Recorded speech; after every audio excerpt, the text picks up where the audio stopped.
Bonjour à tous. La semaine dernière, quelqu'un est venu me poser une question assez importante en fait. Cette personne m'a dit que le Dieu dont on parle ici, il a l'air vraiment super. Mais que cette personne, elle avait du mal à réconcilier le portrait qu'on lui dressait de Dieu pendant ses chants. On parle qu'il est bon, qu'il est beau, qu'il est juste, qu'il est aimant, et ce qu'elle voyait autour d'elle.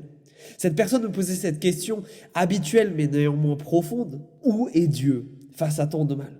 Où est Dieu alors que la guerre fait rage, alors que des gens meurent de la famille? Où est Dieu dans ces situations difficiles? Cette personne me disait, j'ai pas l'impression de voir agir un Dieu bon. Parce que on dit que Dieu est bon, mais s'il agit jamais contre le mal, est-ce qu'on peut vraiment dire qu'il est bon? Et je crois que derrière cette question, en fait, se cache finalement quelque chose d'autre qui est, mais finalement, qu'est-ce que Dieu fait par rapport au mal? Est-ce qu'il est passif? Est-ce qu'il fait rien? Cette question, vous voyez qu'elle crée une tension chez nous. Chez nous, chrétiens, elle crée une tension. Mais je vous garantis qu'à la fin de notre temps ensemble aujourd'hui, cette question ne sera plus celle que vous vous poserez, pas celle qui pressera votre esprit. Parce que aujourd'hui, on va voir que Dieu juge le mal. Et pour cela, je veux vous inviter à ouvrir vos Bibles en Genèse chapitre 19. Et pour que vous compreniez bien ce qui se passe, je vais vous faire un petit récapitulatif des informations importantes pour comprendre cette histoire. Dans cette partie de Genèse, on suit l'histoire d'un homme qui s'appelle Abraham. Un homme particulier dans l'histoire, parce que le Dieu l'a placé en tant que médiateur. C'est-à-dire que lui va agir et en fonction de la manière dont il interagit avec les gens, et ben ça va avoir un impact sur leur relation avec Dieu. Et on a vu de nombreux exemples de cela. Et dans ses pérégrinations, dans ses aventures, Abraham embarque le héros du jour qui se trouve être son neveu, qui s'appelle Lot. Les deux ont vécu ensemble, mais se sont séparés parce que, au bout d'un moment, les troupeaux étant trop nombreux, il n'y avait plus assez de place pour tout le monde. Abraham est resté en Israël et Lot est parti de l'autre côté du Jourdain, dans la ville de Sodome. Et rappelez-vous ce qu'on a vu la semaine dernière. Tout d'un coup, Abraham voit Dieu arriver comme ça, paf! L'invite à prendre un repas avec deux de ses anges qui sont là avec lui, discutent. Et Abraham est curieux, qu'est-ce que Dieu vient faire là? Et Dieu lui rappelle cette chose. Il y a cette ville de Sodome qui est pas loin. Et du ciel, j'ai entendu tellement de prières et de plaintes contre cette ville que je vais aller voir ce qui s'y passe. Et Abraham, il a un petit peu peur parce que Sodome a la très mauvaise réputation. Et son neveu y est. Alors il a tout ce dialogue avec Dieu. Je ne sais pas si vous vous rappelez la semaine dernière où il marchande presque avec Dieu. Il dit mais Dieu, tu vas détruire une ville, mais tu ne vas pas détruire les gens qui sont justes avec les gens qui ne sont pas justes, les bons et les méchants ensemble. T'es pas comme ça, toi. Donc s'il y avait 50 personnes bien dans cette ville, est-ce que tu détruirais la ville? Dieu dit non. Puis Abraham peut-être fait des études de commerce, je ne sais pas. Il marchande 45, 40, 30, 20, 10. S'il y a 10 personnes, ok. Voyons voir ce qu'il en est. Genèse chapitre 19, on commence au verset 1. Les deux anges arrivèrent à Sodome sur le soir. Or, Lot était assis à la porte de Sodome. Quand Lot les vit, il se leva pour aller à leur rencontre et se prosterna face contre terre. Puis il dit, mais Seigneur, je vous prie, faites un détour par chez moi, votre serviteur, pour y passer la nuit. Lavez-vous les pieds, puis vous vous leverez de bon matin et vous poursuivrez votre route. Non, lui répondirent-ils, nous passerons la nuit dehors, sur la place. Mais il insista tellement qu'ils firent un détour pour se rendre chez lui. Il donna un banquet pour eux. Il fit cuire des pains sans levain et ils mangèrent. Il n'était pas encore couché que les gens de la ville, les hommes de Sodome, entourèrent la maison. Depuis les jeunes gens jusqu'aux vieillards, tout le peuple sans exception. Ils appelèrent Lot et lui dirent, où sont les hommes qui sont entrés chez toi ce soir? Fais-les sortir vers nous pour que nous ayons des relations avec eux. Lot sortit vers eux à l'entrée de la maison et ferma la porte derrière lui. Il dit, mes frères, je vous en prie, n'agissez pas mal. J'ai 2 filles qui n'ont jamais eu de relation avec un homme. Je vais les faire sortir vers vous et vous leur ferez ce qui vous plaira. Seulement ne faites rien à ces hommes, puisqu'ils sont venus à l'ombre de mon toit. Ils dirent, pousse-toi. Ils dirent encore, celui-ci est venu tout seul en immigré et il veut se faire notre juge. Maintenant, nous allons te faire plus de mal qu'à eux. Tout en insistant fortement auprès de Lot, il s'avançait pour briser la porte. Les anges tendirent la main, firent rentrer Lot auprès d'eux dans la maison et fermèrent la porte. Quant aux hommes qui étaient à l'extérieur, à l'entrée de la maison, ils les frappèrent de cécité, du plus petit jusqu'au plus grand, de sorte qu'ils n'arrivaient plus à trouver l'entrée. Les anges dirent à Lot, « Qui as-tu encore ici? Gendre, fils, fille, tout ce qui t'appartient dans la ville, fais-leur quitter ce lieu, car nous allons anéantir ce lieu. » En effet, devant le Seigneur, les cris et les plaintes contre eux sont si forts que le Seigneur nous a envoyés pour anéantir la ville. Lot sortit pour parler à ses gendres, à ceux qui allaient épouser ses filles, et leur dit « Quittez ce lieu, car le Seigneur va anéantir la ville. » Mais ses gendres crurent qu'il plaisantait. Quand l'aube se leva, les anges pressèrent Lot en disant « Lève-toi, prends ta femme et tes 2 filles qui se trouvent ici, pour ne pas être emportés par la faute de la ville. » Mais il s'attardait. Alors les hommes le saisirent par la main, lui, sa femme et ses 2 filles, car le Seigneur voulait les épargner. Il les fit sortir et le laissèrent hors de la ville. En les faisant sortir à l'extérieur de la ville, il dit « Sauve-toi, il y va de ta vie. Ne regarde pas derrière toi et ne t'arrête pas de tout le district. Sauve-toi vers la montagne, de peur que tu ne sois emporté. » Lot leur dit « Oh non, je t'en prie, Seigneur, je t'en prie. Moi, ton serviteur, j'ai trouvé grâce à tes yeux et tu as montré une grande fidélité envers moi en me conservant la vie. Et je ne peux pas, moi, me sauver vers la montagne sans que le malheur s'attache à moi. Je mourrai. Regarde cette ville, je t'en prie. Elle est assez proche pour que je m'y enfuis. Et elle est toute petite. Je t'en prie pour que je reste en vie. Laisse-moi me sauver jusque-là. N'est-elle pas toute petite ?» Alors l'ange lui répondit « Je te fais encore cette faveur. Je ne détruirai pas la ville dont tu parles. Vite, sauve-toi jusque-là, car je ne peux rien faire jusqu'à ce que tu sois arrivé. C'est pourquoi on a appelé cette ville du nom de Tsoar, ce qui veut dire petite. » Le soleil se levait sur la terre lorsque Lot entra dans Tsoar. Alors le Seigneur fit pleuvoir sur Sodome et sur Gomorrhe du soufre et du feu, venant du Seigneur, venant du ciel. Il détruisit ces villes, tout le district, tous les habitants des villes et la végétation de la terre. La femme de Lot regarda en arrière et devint une statue de sel. Abraham se leva de bon matin pour aller au lieu où il s'était tenu devant le Seigneur. Il porta ses regards du côté de Sodome et de Gomorrhe et sur tout le district. Et il vit monter de la terre une fumée comme celle d'un fourneau. Lorsque Dieu anéantit les villes du district, il se souvient d'Abraham. Il retira Lot de la destruction lorsqu'il détruisit les villes où Lot habitait. On s'arrête là. Quelle lourdeur ce texte. Il est dur. Vous avez remarqué qu'après ce texte-là, la question c'est plus qu'est-ce que Dieu fait face au mal. Peut-être que dans votre cœur, là, enfin, du moins dans le mien, ça s'est passé comme ça. Quand je lis ce texte, il y a des catégories qui se créent. Je dis ouais, lui il mérite ça, lui il mérite un peu moins. Mais moi, ma question, elle est presque pas est-ce que Dieu va faire un truc par rapport au mal, mais est-ce que Dieu n'est pas trop sévère? Est-ce que Dieu, finalement, il est juste dans ses jugements? Quand Abraham disait, mais s'il y avait seulement 10 personnes, est-ce que tu terminerais cette ville? Est-ce que tu la détruirais? Il n'y en avait vraiment pas 10. La grande leçon de ce texte, mes amis, c'est que quand les hommes choisissent de pécher, le jugement de Dieu arrive. Aussi simple que ça.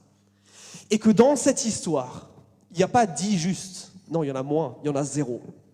Il n'y en a absolument aucun.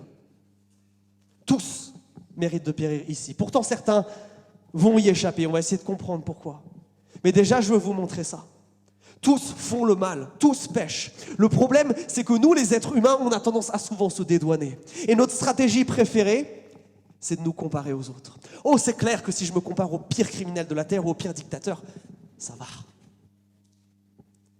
Et mes amis, ce que ce texte nous montre, c'est à quel point le péché est partout. Et partout en nous, nous corrompt et nous fait du mal. Et je veux vous parler d'abord de quelque chose qui est le péché dans Sodome. Dieu détruit une ville quand même. Pourquoi il détruit une ville? Pourquoi il détruit cette ville? Est-ce qu'il est juste en le faisant? Je crois que c'est complètement justifié. Oui, c'est une ville qui est connue pour être corrompue par le mal. Au chapitre 13, verset 13, que nous avons vu il y a quelques semaines, je ne sais pas si vous vous en rappelez, au moment où Lot et Abraham se séparent, Déjà, ce commentaire est fait. Cette ville a la réputation d'être habitée par des gens qui font le mal. Mais regardez ici, on parle d'un système, d'un problème qui est plus large que certains individus qui font n'importe quoi. Non, en fait, ici, on parle d'un système, d'un quelque chose de systémique. Regardez verset 4, ce verset est absolument atroce. Tous se rassemblent intentionnellement pour, excusez mon langage, participer à un viol collectif. Absolument atroce, absolument horrible. Et d'une seule voix, ils appellent Lot pour pouvoir utiliser ces deux anges comme des jouets. Je crois que la monstruosité de ce qu'ils veulent faire est évidente et que je n'ai pas besoin de défendre à quel point c'est atroce. Mais notez à quel point ça semble banal, à quel point ils sont violents. Quand Lot ne leur donne pas ce qu'ils veulent s'en prendre à lui. Notez que c'est des gens de tout âge. On nous dit des jeunes comme des vieux, tous sans exception, toute la ville est là. C'est horrible. Le péché, le mal a ce pouvoir-là de corrompre des sociétés entières. Ça nous rappelle quelque chose de tellement évident. Nous ne sommes pas dans un monde que Dieu veut tel quel. C'est pour ça que la première phrase du Notre Père, c'est « Que ta volonté soit faite sur la terre comme elle l'est déjà aux cieux. » C'est que sur cette terre, c'est n'importe quoi. Mes amis, vous avez l'incarnation dans cette ville et dans tout le reste de la Bible de ce que ça veut dire le mal et le péché. Dans le reste de l'Écriture, Sodome va souvent être utilisé comme un exemple qui caractérise le summum de la dépravation humaine, le summum du mal. Et je veux que nous comprenions ce qui est reproché à Sodome ici.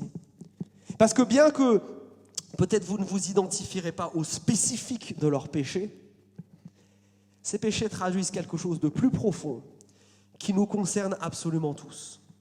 Ce qui est bien, c'est comme c'est un texte de l'Ancien Testament, le Nouveau Testament en parle. Dans l'épître de Jude et dans la première épître de Pierre, on nous dit que Sodome, là, cette ville-là, elle est responsable de deux grands péchés. Le premier, c'est le fait de vouloir avoir des relations là, avec ces êtres célestes. C'est bizarre. Ça nous rappelle peut-être Genèse 6 pour ceux qui étaient déjà là quand on a vu ce passage-là. Mais ça traduit quoi, ça? Une volonté de contrôle, une volonté de ne plus être à sa place de créature, une rébellion contre Dieu. Si ce sont les messagers de Dieu, on pourrait s'attendre à ce qu'ils les respectent et leur montrent un peu d'accueil, comme Lot l'a fait, mais bien au contraire. Et ça traduit ce qui, chez nous, dans notre humanité, veut prendre le dessus sur Dieu, veut nous placer au-dessus de Dieu, veut redéfinir ce qui est bon et ce qui est mal au gré de nos désirs. Redéfinir ce qui est appelé la norme, redéfinir qui est Dieu pour nous. Ainsi, Sodome et le reste de l'humanité, et nous tous, à l'instar de nos parents Adam et Ève, on veut finalement devenir des dieux, se placer au-dessus de Dieu, sortir de notre rang, se mettre en rébellion. Mais la deuxième chose qui est reprochée à Sodome, c'est sa pratique de l'homosexualité. Et je sais que juste prononcer cette phrase de nos jours met elle aussi une forme de tension. Alors je vais faire un écart rapide, incomplet, mais pourtant nécessaire pour adresser ce point-là. Oui, dans l'Écriture, l'homosexualité est un péché. Vivre l'homosexualité comme un style de vie et de relation va à l'encontre de ce que Dieu a désigné pour le couple humain, dès Genèse chapitre 1 et 2.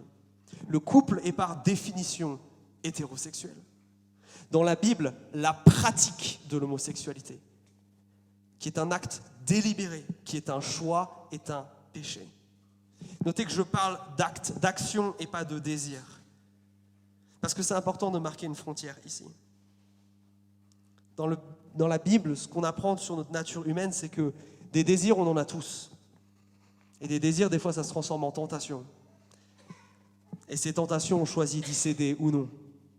D'ailleurs, la Bible aussi insiste tellement sur le fait que Dieu est là pour nous aider et pour être un secours dans tout ça. Mais certains répondront à ce que je viens de dire et de manière tout à fait raisonnable. Mais l'homosexualité, ce n'est pas vraiment un choix. Il y a des désirs qui me traversent que je n'ai pas choisis. Et ils auraient raison de dire ça. Mais comme nous tous d'ailleurs. Des désirs qui nous traversent et qui sont mauvais, est-ce que ce n'est pas notre quotidien ? des désirs qui sont fondamentalement pas bons et sur lesquels on n'agit pas, est-ce que c'est pas notre quotidien à tous, ça? Et si je veux me faire un petit peu provoquant, des désirs de nature sexuelle en plus. C'est pas pour rien que Jésus a dit « Celui qui regarde une autre femme avec un regard chargé de désir, c'est comme s'il avait déjà commis l'adultère. » Mes amis, c'est quelque chose par lequel nous passons tous. C'est pour ça que Dieu condamne l'acte, condamne le style de vie, condamne la méditation de la pensée et sa planification en action. Mais il ne le condamne pas pour des choses qu'on n'a pas choisies. Et ça, c'est important que vous le compreniez. Une église, c'est un grand hôpital pour tous ceux qui se reconnaissent pécheurs et malades, quel que soit leur péché. Qu'importe ce qui les oppresse. Mais une vie avec Dieu, ce n'est pas une vie dans laquelle on brandit notre péché comme un étendard et on en fait une fierté. C'est une vie dans laquelle on reconnaît notre faiblesse et on demande à Dieu son aide et sa grâce. Le problème de Sodome, mes amis, c'est qu'en plus de la somme de leurs fautes individuelles, ils ont un système là qui a redéfini leurs valeurs, qui va même jusqu'à redéfinir leur réalité de ce qui est bon et ce qui est mauvais. Et mes amis, quand le péché fait ça, c'est catastrophique. Mais ça, mes amis, c'est quelque chose que nous faisons tous. Dans tout péché, il y a une part d'orgueil. Dans tout le mal que nous choisissons de faire, il y a une part d'orgueil. Il y a une part de « je veux me placer au-dessus de ce que Dieu a dit ». Il y a une part de « je cède à des désirs qui ne sont pas bons ». Le problème ici, et ce que ça doit nous faire prendre conscience, c'est que parfois on se dit « l'impact de mon propre péché, au pire, ça ne fait du mal qu'à moi ». Le problème, c'est que ça peut se transformer en système. Et c'est là tout le problème de Sodome. Et c'est pour ça que Dieu doit détruire une ville. C'est parce que c'est plus que le péché de quelques-uns. C'est un système qui se reproduit, dans lequel la vérité est cachée et détruite, et qui impacte les générations futures. Oui, mes amis, le jugement de Dieu tombe quand le péché devient systématique, dans nos vies et même dans nos sociétés. Et je vous ai dit qu'il n'y avait pas un seul bon, Lot non plus. Et Lot incarne quelque chose qui va peut-être vous parler particulièrement si vous êtes chrétien. Dans le Moyen-Orient ancien, il y a cette grande culture de l'hospitalité. Vous avez vu? C'est pour ça que dès les premiers versets, là, Lot, il met les petits plats dans les grands pour accueillir les anges. C'est quasiment les mêmes mots et les mêmes actes que fait Abraham au chapitre précédent.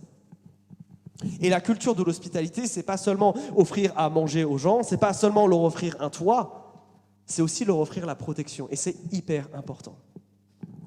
Et ça va amener Lot à dire quelque chose d'absolument atroce. À dire à ces gens-là, n'attaquez pas mes hôtes, je vous donne mes filles. Quel père oserait faire ça? C'est horrible et il faut le dire. Mais mes amis, je crois que Lot ici se croit coincé, se croit condamné à faire un choix entre la peste et le choléra. Et je crois que ça, c'est profondément faux. Lot croit qu'il est coincé. Soit on va faire du mal à lui et à sa famille, soit on va faire du mal à ces gens. Et quelque part, les deux sont inacceptables, mais il faut bien choisir. Alors, ça sera ma famille, mais pas mes hôtes. Mais ça, c'est profondément faux. Non. Lot pourrait se tenir devant sa porte et dire « Vous ne passerez que sur mon corps. Vous ne pourrez pas rentrer. Je ne vous laisserai pas entrer. » Et faire le choix de ne pas faire le mal et de laisser Dieu s'occuper des conséquences potentielles. Parce que regardez, les anges interviennent et sauvent la situation. Là. Les anges arrivent, tirent Lot à l'intérieur, sans doute pour l'empêcher de continuer à dire des bêtises, et frappent tout le monde de ces cités, de sorte qu'il ne voit plus. Lot, en fait, il incarne quelque chose que bien souvent on fait. C'est quand on cherche à justifier notre péché par nos bonnes intentions. Lot pourrait essayer d'arriver devant Dieu et lui dire « Mais j'avais pas le choix, fallait bien que je les protège, alors je les ai laissés faire ça. » C'est extrême ici. Mais est-ce que c'est pas le genre de petit compromis qu'on fait tout le temps, ça? Si vous êtes comme moi, peut-être que sous couvert de dire la vérité, de dire aux gens ce qu'ils ont besoin d'entendre, vous en devenez dur, méchant, vulgaire parfois. Oui, mais il faut qu'ils entendent ce qui est vrai, il faut qu'ils entendent ce qui est juste. Peut-être qu'à l'inverse de moi, parce que les gens, il faut les aimer, il faut leur faire du bien. On ne va pas leur dire quand c'est grave et quand ça ne va pas. Et on va laisser le mal continuer. Oui, parce qu'il faut qu'on se fasse grâce, parce qu'il faut qu'on s'aime. Est-ce que ça, ce n'est pas le genre de petit compromis qu'on est tout le temps amené à faire? Mes amis, le jugement de Dieu tombe quand nous justifions notre péché par des soi-disant bonnes intentions. C'est ce que d'ailleurs les filles de Lot feront. Je vous résume la toute fin du texte, parce que c'est un texte qui est très long, mais dans les derniers versets, les filles de Lot, elles reviennent vers Lot et elles ont un problème. Toute la région a été rasée, il n'y a plus personne avec qui se marier, décident d'avoir des enfants avec leur père. Oh. Atroce, encore une fois. Oui, mais sous le couvert de « il faut qu'on assure à notre père une descendance, c'est important que le nom de la famille continue », on va justifier notre péché. Et toi, ça ressemble à quoi, ça, dans ta vie?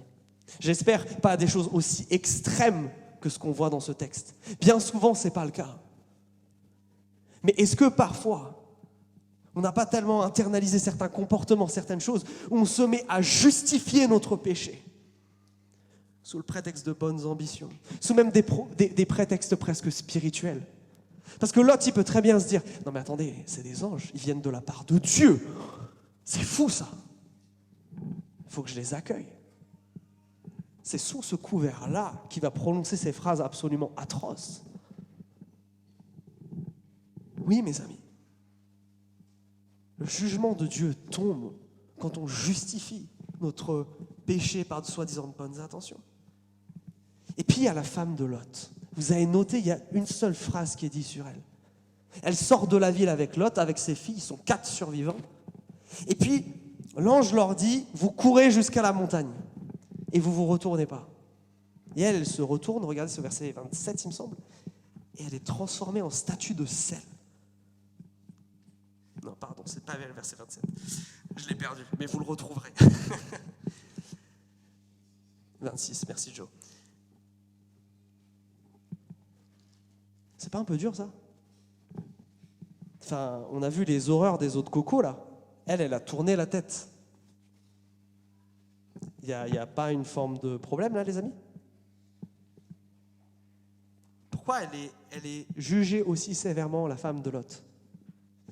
Et bien, la réponse, Jésus, il nous la donne dans l'évangile de Matthieu, au chapitre 10, verset 15. Jésus vient d'envoyer les disciples dans les 2 endroits où il fait le plus de trucs, Capernaum et Bethsaïda. Et ils ont vu des miracles. On leur a parlé de Jésus en long, en large et en travers, et Jésus résume ceci. Il dit « Amen, je vous le dis, au jour du jugement, ce sera moins dur pour le pays de Sodome, donc ce qu'on est en train de voir là, et de Gomorrhe que pour cette ville-là. » Jésus dit ça pour illustrer un principe. C'est que plus grande est ta révélation, plus grande est ta responsabilité. Si tu sais, tu as moins d'excuses que quelqu'un qui ne sait pas. Évidemment, quelqu'un qui ne sait pas que quelque chose est mal et qui le fait, on appelle ça une bêtise. Mais quelqu'un qui sait que quelque chose est mal et qui le fait pourtant, on appelle ça une faute. Qu'est-ce qu'elle fait, elle? Elle vient d'être délivrée littéralement du feu qui tombe du ciel sur la ville. L'ange lui dit, tu n'as qu'une seule petite chose à faire. Tu regardes tout droit, tu fonces et tu ne te retournes pas. Elle, pour des raisons que l'on ignore, parce que le texte ne nous les donne pas, elle se retourne et regarde en arrière. Ce n'est pas un mouvement de réflexe, ce n'est pas un mouvement de curiosité. Elle sait et pourtant elle pêche. Elle sait ce qu'elle devrait faire et ce qu'elle ne devrait pas faire et pourtant elle le fait. Et là, les amis, c'est qu'avec ces 3 choses, si ces 3 choses amènent le jugement de Dieu, on a 2 problèmes. Le problème, c'est qu'on peut s'identifier. Parce que ça, c'est la même chose, on n'est pas différents. Si c'est le cas, viens parler avec moi à la fin, on va discuter un petit peu de ta vie, je vais te montrer en quoi c'est pas différent. Mais on n'est pas différents d'eux. Mais on a un autre problème. C'est que vous n'avez pas l'impression que Dieu, il est quand même pas juste. Ok, tout le monde fait le mal et ok, tout le monde mérite le jugement de Dieu. Et regardez la force de la destruction, quoi. Du feu qui tombe du ciel, c'est destruction totale. Jésus va revenir et faire la même chose. Mais pourquoi il y en a certains qui échappent et d'autres qui échappent pas, et certains qui semblent échapper mais qui échappent pas quand même? Si le jugement il est certain, si toutes ces choses que nous commettons amènent le jugement de Dieu, comment on peut être sûr que, entre guillemets, on est des Lot et pas des gens de Sodome et pas des gens comme la femme de Lot? Comment Dieu il peut être juste même dans tout ça? Finalement, pourquoi Lot il est sauvé? Regardons un petit peu. Est-ce que Lot a fait quoi que ce soit d'extraordinaire dans ce passage? Est-ce que Lot c'est quelqu'un de méritant, quelqu'un qui fait le bien? Non. Il fait, je dirais même qu'il n'y a absolument rien de positif dans tout ce que fait Lot, dans tout ce passage. Est-ce qu'il est, du coup, peut-être moins mauvais que les autres? Ah ben non. Participe à la vie de Sodome. L'épisode atroce avec ses filles. Versets 15 et verset 16, au lieu de fuir, je ne sais pas pourquoi le texte, c'est la partie incompréhensible pour moi, il s'attarde dans la ville. Le feu va tomber, mais il s'attarde. Et on a littéralement l'ange qui est en train de les prendre par la main et les tirer pour les amener dehors. Et une fois qu'il est dehors, qu'est-ce qu'il fait? Il se met déjà à râler. Oh non, Dieu, je ne veux pas aller là où toi tu veux m'emmener, là dans la montagne. Oh, c'est trop dur. Envoie-moi dans cette petite ville-là. Le verset que je ne vous ai pas lu, le verset 30, c'est l'autre qui se dit non, mais finalement, il faut que j'aille dans la montagne. Je ne sais pas vous, mais moi j'ai envie de lui mettre une bonne paire de claques à ce Lot-là. Est-ce que Lot ait fait quoi que ce soit qui mérite qu'il soit sauvé? Non. Est-ce que Lot a fait moins de mal que les autres et du coup il mériterait d'être sauvé? Non plus. Alors comment on explique ça? Comment on explique cette différence? Eh bien on a un premier élément de réponse au verset 16. Au verset 16, dans ce qui nous est dit, mais Lot s'attardait. Alors les anges le saisirent par la main, regardez, lui, sa femme et ses deux filles, car le Seigneur voulait l'épargner. Je veux que vous compreniez bien une chose. C'est pas parce qu'on veut bien de Jésus que c'est cool qu'on est sauvé. Qu'est-ce qui est dit? C'est parce que le Seigneur voulait l'épargner qu'il a pu être épargné. Pour aucune autre raison. C'est pas parce que je peux vouloir être sauvé, vouloir être aimé de Dieu que je peux l'être, forcément. Si le Seigneur ne voulait pas le sauver, Lot n'aurait pas été sauvé. Ça mène une tension. Non, nous n'irons pas tous au paradis. Mais du coup, ça ne règle pas tellement la question, ça. Pourquoi Lot? Pourquoi Lot et pas les habitants de Sodome, par exemple? Vous avez vu qu'ils faisaient à peu près le même mal, hein? La grande clé de tout ce passage, elle arrive au verset 29. Le verset 29, c'est à la fois la conclusion, le résumé et la clé pour comprendre tout ce qui nous est dit ici. Regardez. Lorsque Dieu anéantit les villes du district, il se souvint d'Abraham. Il retira Lot de la destruction lorsqu'il détruisit les villes où Lot habitait. Dieu se souvient d'Abraham. On n'a pas parlé jusque-là d'Abraham. Pourquoi Abraham? Qu'est-ce qu'il vient faire là, Abraham? Rappelez-vous du rôle qu'a Abraham. C'est être ce médiateur. C'est de sa relation avec les autres hommes que la relation des hommes avec Dieu va dépendre. Pourquoi Lot va être sauvé? Parce qu'il connaît ce médiateur. Parce qu'il est connu de ce médiateur. C'est pour ça qu'il va pouvoir être sauvé. S'il ne connaît ni n'est connu du médiateur, et par connaître, j'entends avoir une relation avec lui, alors c'est fini. C'est pas à cause de Lot que Lot est sauvé. C'est à cause d'Abraham. Qu'est-ce que ça veut dire pour vous et moi? Nous, notre médiateur, il est bien plus grand, il est bien plus parfait, il s'appelle Jésus. Nous devons connaître Christ et être connus de lui si nous espérons être sauvés. Mais il y a autre chose. Parce que vous pourrez me dire, oui, mais ok, mais la femme de Lot, c'est la femme de Lot.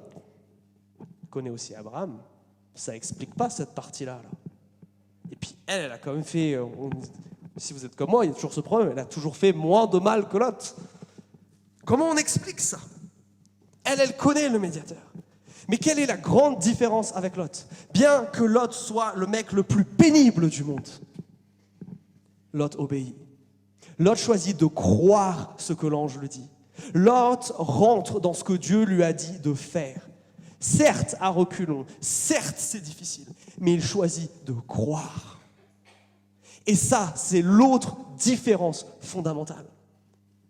Nous ne pouvons pas être chrétiens si nous ne connaissons pas Christ, c'est dans le nom. Mais nous ne pouvons pas être chrétiens si nous ne croyons pas Christ. Et qu'est-ce que ça veut dire de croire Christ? Eh bien, ça veut dire croire que Christ a fait l'acte qui va résoudre toute la tension de ce texte. Parce que même avec ça, Lot, il mérite toujours de mourir. Quand on a fait une faute, quand vous allez devant le juge, vous ne pouvez pas dire « je connais des personnes bien, je connais ton pote ». Sinon, ça s'appelle de la corruption. Vous ne pouvez pas lui dire au juge « mais non, mais le samedi, je fais du bénévolat, le dimanche, je vais aller à l'église, et le lundi, je ne sais pas quoi d'autre, je suis gentil avec ma sœur ». Ça ne marche pas, ça. Il faut que quelqu'un paye. Et c'est là où Jésus est extraordinaire. Et c'est là où Jésus est incroyable. Parce que, mes amis, nous méritons la même chose que Sodome. Mais c'est Jésus-Christ qui a été prêt à le payer pour nous. Christ vient sur cette terre pour mourir. On aime dire, les chrétiens, que Christ est mort à notre place. Nous faisons le même mal. Nous méritons la même punition. Mais nous croyons que ce qu'il a fait à 2000 ans sur cette croix, parce que lui-même est Dieu, ça a une portée qui est capable de payer pour n'importe laquelle de mes fautes. Et pour celle de Lot. Pour tous ceux qui connaissent le médiateur. Et pour tous ceux qui croient en son sacrifice. Tous ceux d'entre nous qui sont prêts à contempler le mal qu'ils font. Et au lieu d'essayer de le cacher, au lieu d'essayer de le relativiser en se comparant aux autres, ils sont capables de l'amener devant Dieu et de dire oui, j'ai besoin de pardon. J'ai fait le mal. Et le mal, tu le juges sévèrement. À un moment, tu vas tout détruire. Et je ne veux pas ça.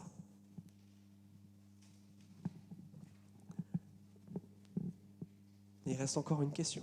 J'ai dit qu'il faut connaître ce médiateur. Comment on fait pour le connaître, celui-là?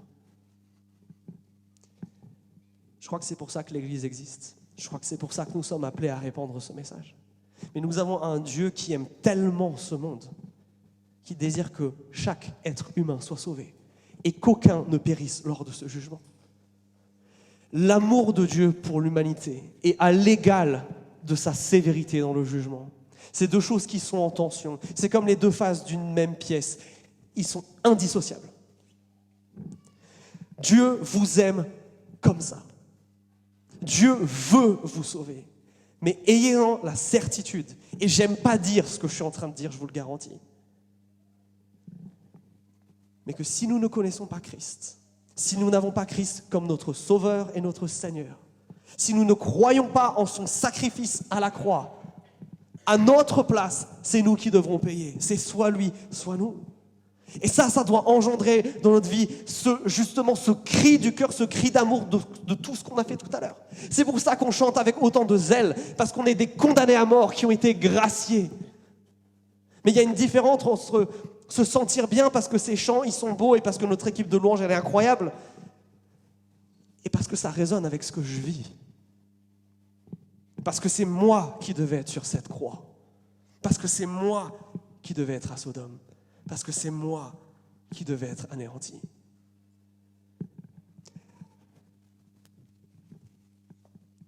Mes amis, ça doit nous amener à une profonde tristesse, mais pas à un profond désespoir. Une profonde tristesse qui nous fait nous remettre en cause, qui fait tomber un petit peu les masques et qui nous fait nous mettre à nu devant Dieu et de dire oui, je fais le mal, j'ai besoin de pardon. J'ai besoin parce que je t'offense. Et ça, c'est d'autant plus grave, pas parce que le mal, c'est mal, mais parce que Dieu vous aime, que malgré tout ce mal, Dieu vous aime et a été prêt à mourir pour vous. Et il est ressuscité pour avoir une relation avec vous maintenant.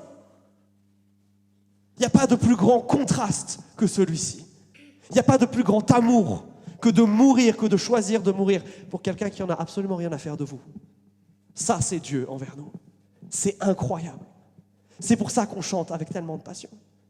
Mais c'est pour ça aussi que ça doit nous inviter à faire un choix. Celui de renoncer à notre péché. Celui de faire confiance à notre médiateur. Celui de croire. Celui de ne pas se retourner en arrière sur sa vie passée comme la femme de Lot. Celui de fixer les yeux vers l'avant, vers Christ, et pas sur son péché. Ma question, c'est est-ce que vous avez pris cette décision? Parce que ce jour arrive. Et si je ne prêchais pas ça avec urgence et sur ce ton-là, je ne serais pas honnête avec vous. Ce jour arrive, je ne sais pas quand, mais il arrive. Est-ce que vous échapperez au jugement? Mais pour vous qui êtes chrétiens, qui êtes déjà, qui vous dites peut-être je suis comme Lot, ça y est, je suis hors de la ville, c'est bon. Mes amis, le fait que Christ soit mort à cause de notre péché devrait créer en nous le zèle le plus fort et le plus incroyable pour arrêter de pécher. Nous ne pouvons pas utiliser le fait que Christ nous aime au point de mourir pour nous comme une énième excuse pour continuer à vivre dans le péché. C'est un outrage à ce qui a été fait pour nous. C'est un outrage à l'amour que Dieu a déversé à la croix pour nous. La bonne nouvelle, mes amis, c'est qu'on peut revenir à Dieu à n'importe quel instant. Si on lui demande pardon, si on croit en Christ pour nous sauver, littéralement, pour payer à notre place cette dette, si on croit que ça a été suffisant pour absolument tout, alors on est en bonne relation avec Dieu. Alors les choses changent. Alors on peut être sauvé. Et je vais vous inviter maintenant à un moment de réflexion, juste avant qu'on réponde à ce que le Saint-Esprit nous dit ici. Où tu en es, toi? Tu as peut-être l'habitude de venir ici et d'entendre plein de choses sur le fait que Dieu est bon, et c'est vrai, et c'est juste, et c'est essentiel. Mais on n'a pas l'image complète si on ne parle pas aussi de ça. Si Christ décide de juger ce monde à la fin de ce culte, qu'est-ce qu'il se passe pour toi? Est-ce que pour toi, ce qui t'attend pour le moment, c'est la destruction? Alors crois à Christ et sois sauvé. Mais est-ce que pour toi, qui es chrétien, c'est le regret? Parce qu'il y a des choses que tu aurais voulu régler avant de rencontrer ton Sauveur. Ce soir, c'est le moment. On a chanté un chant qui est tellement fort par rapport à ça, qui nous invite à arrêter de prétendre, de revenir au cœur de ce que c'est qu'une relation avec Dieu, qu'une adoration envers Dieu. C'est quelque chose qui a pour seul objet et seul but Jésus, quelque chose qui n'est pas centré sur nous, mais centré sur lui. Quelque chose où, comme le disent ces paroles qu'on va rechanter, on apporte plus qu'un beau chant. Parce que chanter des beaux chants, ça ne suffit pas. Ça ne sert à rien si on ne connaît pas Jésus. Si on ne comprend pas cette croix, si on ne va pas repentant devant lui, et on dit Seigneur, je comprends maintenant tout le mal que je fais, j'en veux plus. Je veux plus de ça, je veux plus de cette vie, je veux d'une vie différente, maintenant qui se traduira dans l'éternité. Ce chant nous rappelle les apparences sont trompeuses. Jésus voit nos cœurs. Ce n'est pas à la force de nos chants, à la hauteur de nos mains qui se lèvent, qu'il juge ce qui se passe ici. Parce que lui voit ce qui se passe dans nos cœurs. Est-ce que quand nous chantons ces chants, quand nous venons ici, quand nous conduisons nos vies, tout est centré sur Christ? Est-ce que c'est ça et uniquement ça? Si le Saint-Esprit vous travaille et appelle vos cœurs au changement, aujourd'hui c'est possible. Et je veux vous inviter à prendre cet engagement en chantant ce chant, en disant à Dieu, je veux t'apporter maintenant plus qu'un beau chant. Je veux tout centrer sur toi. Je veux revenir au cœur de ce qui fait l'Église. Pas un programme, pas des activités, une personne, Jésus-Christ. Je veux maintenant, sur cet aspect de ma vie où je continue à vivre dans le péché, tout recentrer sur toi. qui est plus de moi et qui est entièrement toi. Je vais vous laisser encore quelques instants pour réfléchir à ça et pour parler à Dieu. Je vous invite à ne pas avoir peur. Ici, vous êtes parmi un groupe d'hypocrites, de gens qui ont une tête qui est bien mieux que l'état intérieur de leur cœur. On est entre nous ici. Bienvenue. Mais ne passez pas à côté de ce que Jésus voudrait faire maintenant en vous. Peut-être que ça vous fait peur ça, et je veux vous inviter à ne pas avoir peur. Parce que ce Jésus qui a sauvé Lot et qui a sauvé tant de personnes veut encore sauver et transformer aujourd'hui. Aujourd'hui peut être pour toi un jour de changement, ne passe pas à côté. Alors si tu veux de Jésus, je vais t'inviter maintenant à chanter.